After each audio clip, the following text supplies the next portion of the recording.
मतलब आप ये कह रहे हैं कि ये राष्ट्र निर्माण का नया अभियान शुरू हो रहा है, क्योंकि अगर आप यस। जुडिशियल रिफॉर्म को लेकर के कोई अभियान छेड़ रहे हैं जिसमें राष्ट्र प्रमुख है, राष्ट्र को बचाना है, देश को बचाना है, इसको लेकर के अगर आप जा रहे हैं तो ये ऐसा लग रहा है कि ये तो असल आजादी की शुरुआत अब होगी क्या? यस यस यस, अभी हमारे हिसाब से देखिए ये होगा। और दूसरी चीज में असल आजादी की शुरुआत तो सही में यही होगी, कॉमन मैन का जो सिर्फ, हाँ देखो स्पीच करते समय कैसे बातें करते मालूम है क्या? जस्टिस रमन्ना रिटायर्ड हो रहे, चीफ जस्टिस ऑफ इंडिया, तो बोले तो ये देश में सही मायने में ये माना जाएगा कि जब इस देश का आखिरी कोने में बैठा हुआ गरीब इंसान उस तक न्याय पहुंचे, वो कभी जिंदगी में नहीं पहुंचने वाला तुम्हारे इसमें। तो भाषणबाजी चलते रहती है। हाँ। और घनश्याम घनश्याम उपाध्याय जी जाते हैं 3 मिनट में, 3 मिनट भी नहीं थी, 2 मिनट में सल्टा दिया। नहीं, आप वही तो बता रहा हूं, इसमें अभी हम सिस्टमैटिक करने वाले हैं। और दूसरा, आपको मैं इसका एंड नोट पे एक अच्छा जोक बताता हूँ। वो चीफ जस्टिस ऑफ इंडिया थे, उन्होंने अपने स्पीच में बोला था, भंडारी जी, क्या नाम उनका एग्जैक्टली मैं बताता हूँ।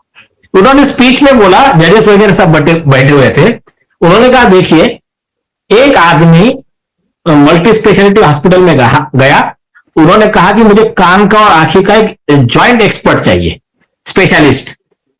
तो रिसेप्शनिस्ट ने बोला ऐसा नहीं रहता है, ईएनटी रहता है और आंखी का अलग रहता है, पर तुमको ऐसा जॉइंट क्यों चाहिए? नहीं, बोले मैं ना एक कोर्ट का एक लिटिगेंट हूं, तो मुझे कोर्ट में ना जो मैं पढ़ रहा हूं, वो जो मैं देख रहा हूं वो मुझे सुनाई नहीं दे रहा, जो सुन रहा हूं मैं देख नहीं पा रहा हूं।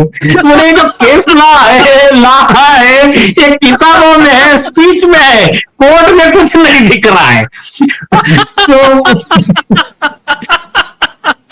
तो घनश्याम जी, अब आप फाइनल कमेंट करें सर, मैं क्लोज करूंगा फिर। मतलब आप ये कह रहे हैं कि ये आप लोग, इसका मतलब आप अभियान शुरुआत करके ही मानेंगे आप? ये ऐसा है कि अपने पास उसकी आप सड़क पर उतरेंगे, सड़क पर उतरना, जुडिशियल रिफॉर्म को लेकर के सड़क पर उतर रहे हैं आप?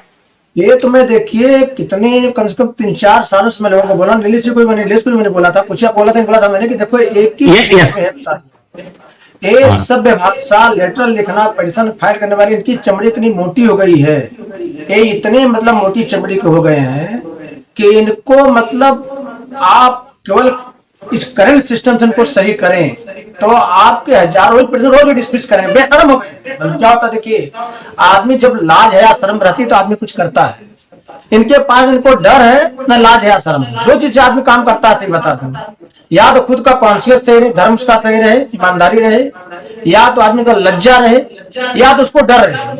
इनके पास तीनों खत्म है, इनके अंदर कोई इनकी अंतरात्मा नहीं है, इनका कोई ईमान धर्म नहीं, बता दूं आपको, इनको कोई डर नहीं है, इनको पता है कानून देश का ऐसा है, हमारे देश में इनको ऐसा इन्होंने प्रोटेक्ट कर लिया, अपने लिए कवच बना लिया, इनका कुछ नहीं हो सकता, सरकार कुछ करेगी नहीं। और इनको जो है लज्जा भी नहीं है, लज्जा था उससे डरते थे लोग। आज 15 साल पहले supreme court, high court, judiciary में लज्जा नाम की कोई चीज थी?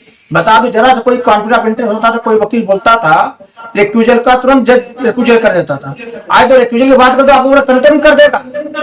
मैं ऐसे से जजेस बताऊंगा जहां पे जजेस लोग का डायरेक्ट इंटरेस्ट इन्वॉल्व हो, मैटर डिसाइड किए हैं आप डिसीजन लेने के बाद भी। ऐसा हुआ है कि बेटा और वकील दोनों, जो जज है वो और जो वकील आर्गुमेंट कर रहा है, दोनों एक ही चैम्बर में रहे, जज का बाप का दोनों काम किए हैं। जज समझो मैं हूँ, मैं वकील हूँ, और हमारे पिताजी, आप जज हैं, आपके पिताजी जज रहे हैं, आप भी वहां काम किया, मैं भी वहां काम किया हूँ, और बाद में जज बन रहे, आप जज बन रहे हो, तो आपके पास सामने आकर मैं आर्गुमेंट कर रहा हूँ। ऐसे केसेस यहाँ पे होते हैं, बताते। इसीलिए आप देखिए मेरे लेटर में मैंने 100% ट्रांसफर हमने क्यों बोला, इसलिए हमने बोला। तो ये तीनों चीज खत्म हो गई है, तो आपके पास रास्ता क्या बचा? सीधा प्रोटेस्ट के अलावा रोड पे आने, सड़क पे आने के सिवा कोई रास्ता नहीं बचा। जब तक ये होगा नहीं, सुधरने वाले नहीं बताते। चलिए, बहुत बहुत, हाँ एक मिनट देखिए, मैं पहले एक बात क्लियर करता हूं।